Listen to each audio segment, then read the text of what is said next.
All right, we're going to start here. Another morning coffee with Ryan Dungey. I got my RD coffee. All right, you got yours? Cheers. Okay. Yes, It's sir. fresh. Hey, what I have to grind the beans. Do you have ground coffee, or do you have to be like a connoisseur who grinds it? How does that work?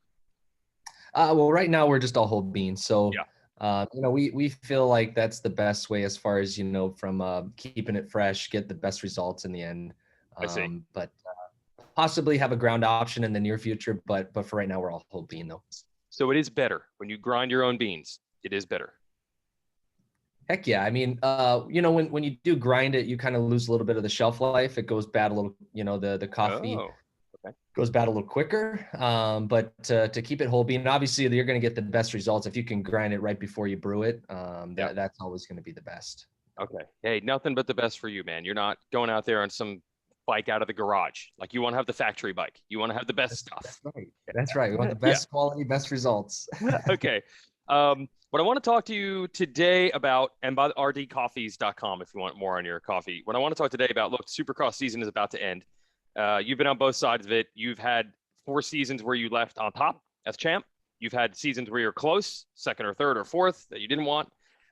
Honestly, if you're at that level, everything's pretty good. You've got a paycheck, you've got a ride. You're not wondering what's next in life. You're a motorcycle racer, you made it. But at the same time, I'm sure when you don't win those titles, it's disappointing. That's got to be hard to square up with those two things. My life is actually really good. I'm paid a lot of money to race motorcycles, but I lost. That has to be something that all these guys, and I would think you, struggle to find that balance. Yeah, for sure. When you're so wrapped up in the championship, that's the goal, right? Yep. And Yep. that's the team's goal. I mean, that's everybody's goal. That's the common goal. So it's like when you're chasing after that, especially when you're really in it towards the end. I mean, I think if you, as the races are winding down, you kind of like, we got one race to go. I think we can all kind of see who has the best chances going into Right. something. And Yep. so, yeah, that becomes the goal. And for sure, it's easy to lose sight of the perspective, right? Yeah. You get paid to do what you love to do. You are out there. You're doing your dream job. Yep. But for sure, it's tough because it's hard. It's a delicate balance because yeah, you're fortunate to get to race. You get paid to do what you love. All these things. I mean, you get to race a dirt bike for a living. That's a great deal. But there's also the pressure from the manufacturers and the teams. Like, hey, we need to accomplish this goal, Yeah. and that's the goal. And you want to do it yourself as well. So that kind of gets fixated on that. But yeah, it's a delicate balance. You gotta remember to be grateful and keep the perspective, and not get too far down the road where you get all disappointed at the result. But always remember too what you're able to do is a great thing. So. Well, yeah, because I would think if you completely turned it off and you were able to tell yourself, it's all good, I'm still a dirt bike racer, your results would probably suffer. Like you have to somewhat stay on edge, I would think. Yeah, it's a balance. That's something I battled my whole life. I think it's easy to be like, well, I want to have fun. I want to enjoy what I'm doing. And Yeah. you want to do that. But also if you let your guard down, then you don't get the results, and the Mhm. career is just so short. You got to make Yep. the most of it while you can. It's tough, but you just got to keep the balance. Yeah. Yeah. So, like the perfect example is Ken has had a couple of races where he could have won. And had he had won those, if he doesn't fall in Atlanta 3, he doesn't fall last weekend, who knows? This thing could be 4 or 5 points. Yeah. I mean, that's got to be crushing. You've been there. Anyone at your level has been there. So, I mean, did you take that like Monday morning? Would you be feeling that, or did you finally learn how to put it aside? Because I would think that could eat away at you pretty bad. Well, when it's something like this, and when it comes down to a race win Yeah. here and there, yeah, if you're in the middle of the season, you're still in points contention, you get a second, like a third, fourth, you're like, okay, man, that wasn't a great race, but we can rebound. Yeah. Something like this, it's like it was the second to last race, and kind of the example you brought with Ken, like I think we could all see his demeanor on the podium afterwards. Like it was just like, man, like I think he's starting to see the title. There's still a chance, right? But those Right. that chance is a lot smaller now. But it's those are the tough ones to accept. I mean, if you think about it, they just raced 16 races, and you're like the championship, and now it's like all that effort. It goes back your whole life, right? It's the off season, it's all the races leading up to it, and now it's like you got one race left, and you want that goal, and that goal's looking like it's not there for Ken. It's a lot further away. But that is the tough one. That for me was always like, man, when you just come up short a few points, it was like, are you kidding me? You know, like Yeah. and then you start like, well, if I would have done this race a little bit different, but you can't play that game either. You know, that's the should it all just, you know, that's part of it. It's racing. That's part of getting championship. Well, I've heard a lot of riders, and I think you did this too. They'll often say something that drives the fan nuts. They'll just be like, hey, I just want to do my best. As long as I do my best and give it my best, I'll be happy. And I think it drives people nuts. They're like, why doesn't he say, if I don't win, I'm going to be mad? The goal is to win. But isn't that a tool to try to get you through those things where it's like, look, I can't guarantee that I'm going to be perfect in every race. The only thing I can guarantee is I tried hard, and I have to just be happy with that sometimes. Yeah, I think what people got to understand from a rider standpoint that we're always trying to make the pressure seem a lot smaller than it really is. Right. And there's a lot of pressure. I mean, if you really let your mind wander and just like, you got to do this, everybody's counting on you, but you can't think about that stuff. So you're Yeah. always trying to just go back to like, okay, if I give it my best, that's all I can do. So you're in that interview when you're saying I'm going to give it my best and I'm going to do the best I can and all these, and it drives people nuts.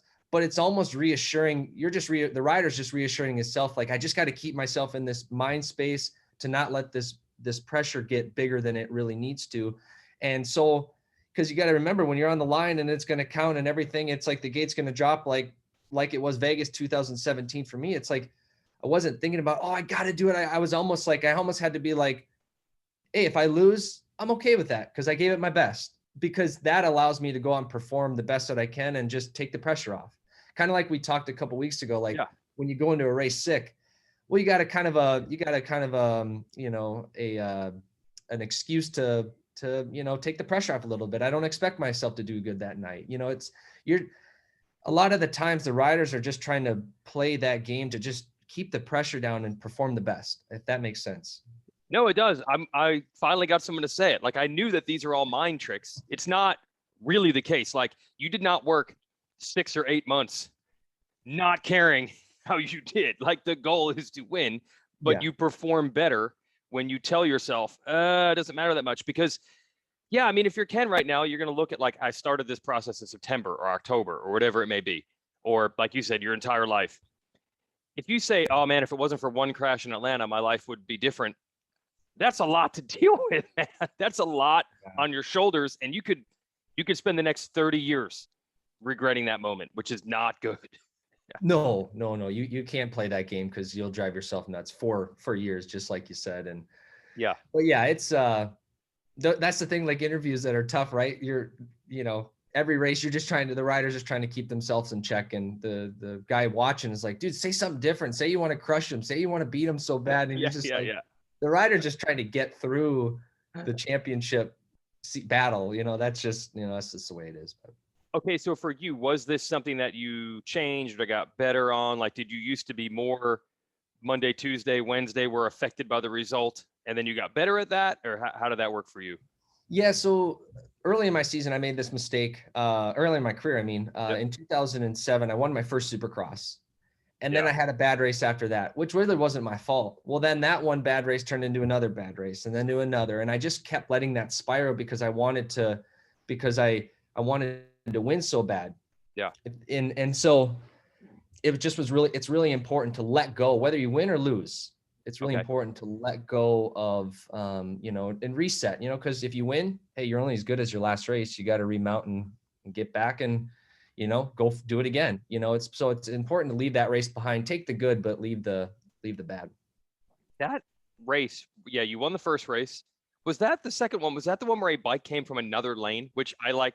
You would think it would happen all the time, but I have no other examples of this. Isn't that what happened? A bike came flying over from another lane? Yeah, pretty much. That was the third bad race. Oh, So sorry. in Orlando. Yeah, no. So I was looking to remount, having a good race, trying to get it back. And then, some things are out of your control, but for sure. Yeah. That was a little bit out of my control. Yeah. But okay. So when you're young like that and you're just fixated on results and your entire life is based on racing at that point, like, hey, now you're married and you have a kid and all this other stuff, right? But back then, I'm sure there's one thing, results. So would it literally be like, you go to lunch with your buddies, but the whole time you're just like, oh, I'm so stressed on this racing, or I'm so mad about it, or I'm so worried about this weekend. Would that carry through? Oh, for sure. Yeah. I mean, with your family, even, Yeah. you gotta like turn it off. Cause if you don't, it's like you think about it all day and you just get worn out. But that, that was one of the things. I was really fortunate to have like Roger DeCoster. Hmm. He was constantly always like, Ryan, he could tell I was always putting the pressure on myself. Hmm. And, he always reminded me like, Ryan, like you get paid to do what you love, like enjoy this, like remember to have fun and to enjoy. He would always trying to tell me like, dude, go to a movie, go hang with friends, go have go have a balance. That was one thing I was terrible at in the beginning of my career. I didn't have a balance. It was all racing or nothing. And Hmm. that quickly spiraled. I learned quickly like it can't be all or nothing, and you need to have a healthy balance. Oh, this is magic. This is exactly what I was hoping to hear. So this is really what goes on. I think the fans always think that it's like the team is yelling at the guy to get more out of them. Even the great Roger DeCoster was actually trying to get less. Like, hey, back it down a little bit. I'm not trying to get you. I'm not putting more pressure on. I'm trying to take it away. It's funny. Yeah. Exactly. And he knew as a rider what it was like. And, Mhm. I think anybody does this, you find something you're passionate about, you really enjoy, and it's not Yeah. bad, but it just becomes everything. And sometimes you think about it constantly 24/7. It's like all you do every day. It's also not healthy. So, but it was good. I was really glad to have him to he was always reminding me that, which was really good. Yeah. He was awesome at that. I think, have I heard this? I think Elden Baker as well, even though he's the one telling you got to do this every morning, no slacking. But I feel like he kind of keeps things on the level from the mental side as well, from what I can tell. He's not cracking the whip from a result standpoint as gnarly as maybe people think. Yeah, no, Eldon did a really good job like that. Working with Eldon was nice because I never really had he laid out my program, so I knew what I needed to do. So that was really nice. But outside of that, he just was like, dude, apply yourself, do your work, put your best effort in, prepare, we'll do everything we can. And then when you sit on the gate, there's nothing else you could have done. He was also good at just keeping the mental clarity and also just knowing that the rider needs a balance. I would think, look, every rider is kind of up against it. Like we hear about Epstein Barr and all these things all the time. Like you guys are always on the edge of like too much, and then you're breaking things down and you're actually making it worse. I would think that carrying that mental stress 24/7 probably doesn't help, even in the physical recovery side. No, for sure not. I mean, sometimes the mental, when you're wore out mentally, that's almost Yeah. worse than being physically worn out. Yeah. So for sure, I mean, you hit it on the nail there. Yeah. You got to turn it off sometimes just for your body to feel better, oddly. Yeah. Yeah. Yeah. And that's the tough balance of the career, right? And Hmm. I think I see a lot of riders like that. You get to this point and you fight that your whole career. And I don't really have the answer for it other than just like, my mentality is like, hey, I'm going to go as long as I can, as hard as I can, as long as I can, try to keep the balance. But you see that like guys just, I just want to have fun. I want to be normal. And it's like, well, yeah, but this career is so short. Yeah. You don't have 20 years to figure it out. Make the most of it while you can. And then when it's done, it's done. And you be happy with it. Yep. It's such a tough, I wish people understood that, but it's a really delicate, tough balance. You probably don't even know this. So Phillipodo, you battled him pretty much your whole career, right? So myself and Mathis would hang out in the Cowie rig. Mathis was tight with him because he's buddies with Ferry, and Ferry was over there for a while, and then we kept hanging out there. And man, we would really cut it up. Like after the second practice, when everything's done and no one can really work on bikes, everybody's done. There's just nothing to do but 2 hours to just sit there and get nervous about the race. So we'd come in there and we'd really cut it up. And at one point, I think it was the old team manager, Mike Fisher. He's like, "Hey guys, I like when you come over and do that. Like it takes everyone's mind off the races. You might think that we don't like, why are these two dudes walking in here? They don't even work for us, but they liked it because it, we're talking trash on every topic on earth and it leads everybody to stop thinking about the race for 2 hours.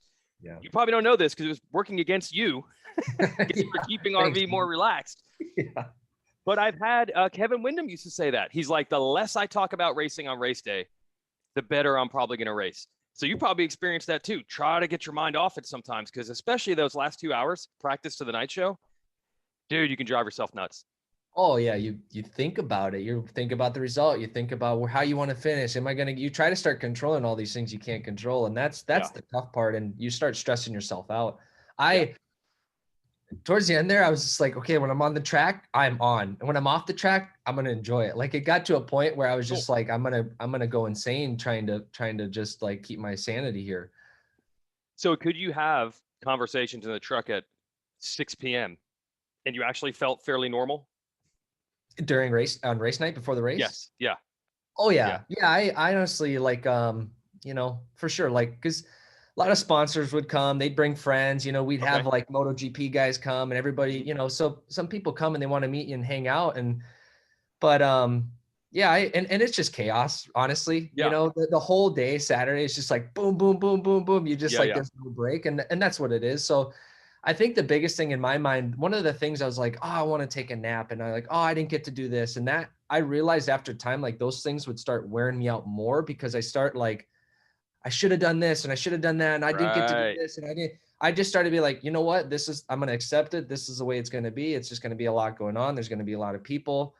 We're going to be thinking a lot, trying to figure out how we can make the bike better. Or there's just so many things, and then yeah, it's just going to be a full day, and you're going to be tired afterwards. But it is what it is, and that was actually better because I quit fighting myself on it. Right. Because before, if you didn't get to take that nap because some MotoGP guy came in, the whole time you're thinking, I didn't Or take the nap. whoever. Yeah. Yeah. I didn't take the nap. Now I'm going to struggle. Yeah.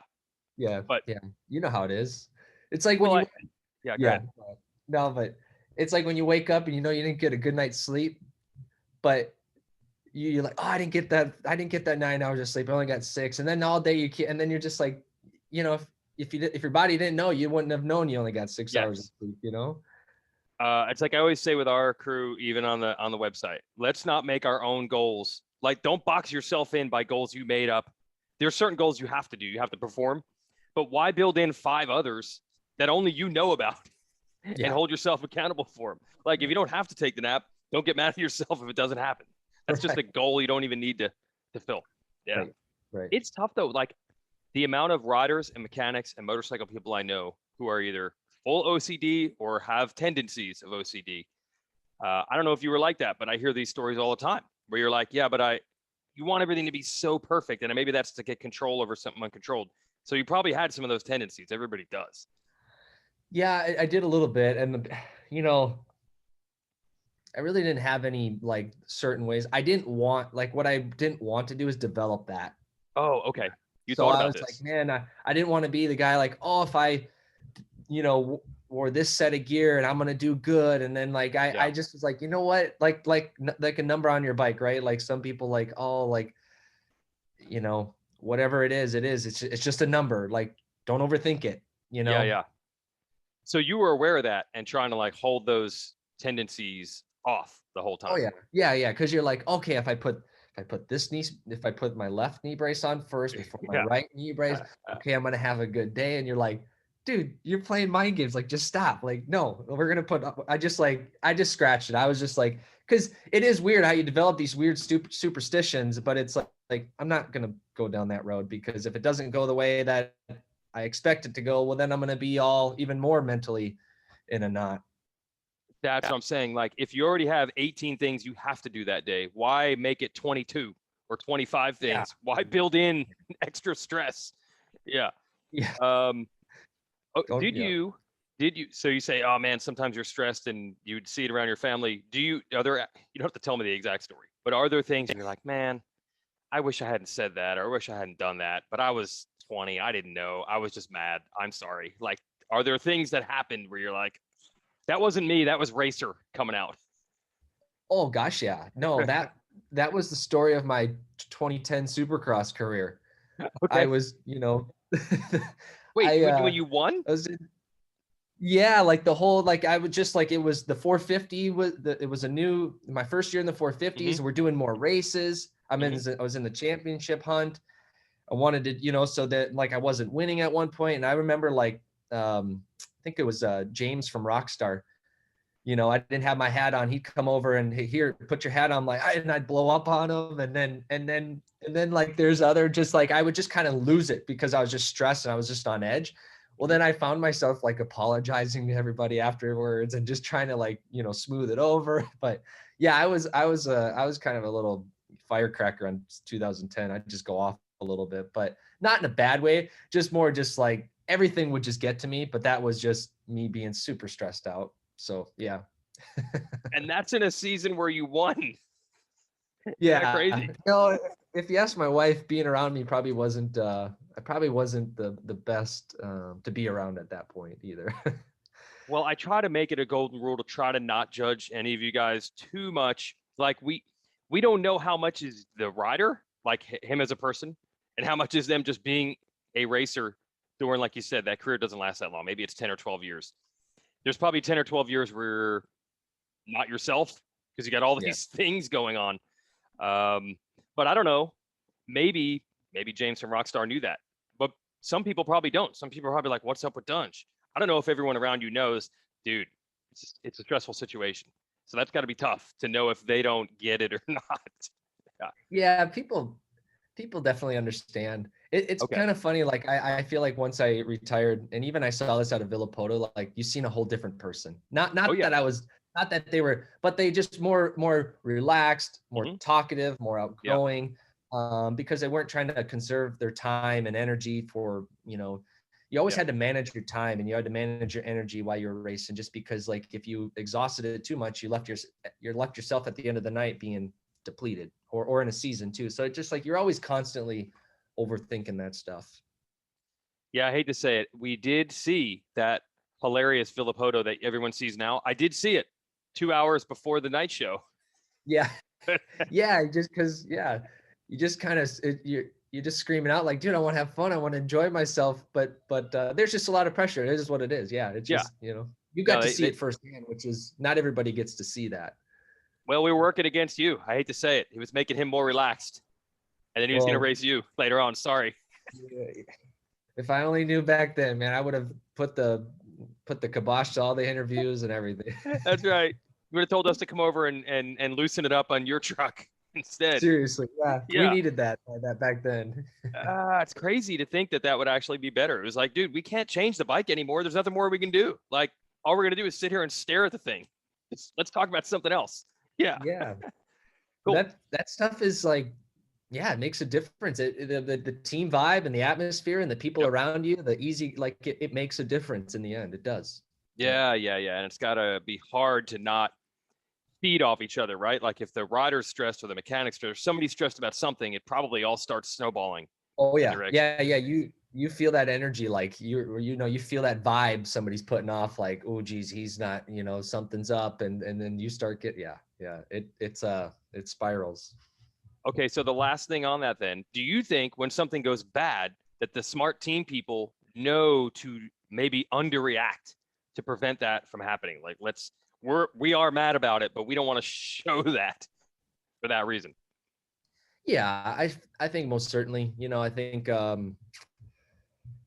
it's easy to see whether the rider made the mistake or if it was out of his control or if he was just off that night, he wasn't there. I mean, I think those things are easy to read, but overall, I mean, it's your team, it's I think constructive criticism is good. I think Yeah. you need to be honest and hey, and as a rider, you need to be to be open about like, hey, like take, accept responsibility. That was my fault or whatever. I think that's important. But I don't think coming back, the team never would come back to the rig like, dude, what are you doing? Yeah. They were, everybody was like, hey, we're in this for the long haul. Let's keep the emotions down. Let's not ruffle the feathers, right? Like we obviously know, things are really touchy right now. But yeah, people were pretty cool. Cool. All right. That's good. Supercross is done, man. Supercross is done. You want to do a few more of these once we go racing outdoors? Yeah, I'd love Yeah. to. Yeah, this has been fun. So yeah, let's keep it rolling. All right. Coffee with Dunge, rdcoffees.com. And we'll catch up. Maybe we'll wrap Supercross. Maybe we'll do it that way. Maybe that's what we'll do. There Yeah. we go. Perfect. Cool. All right, Ryan. Thanks for the time, man. Thank Yep. you, Jason. Yep. See ya.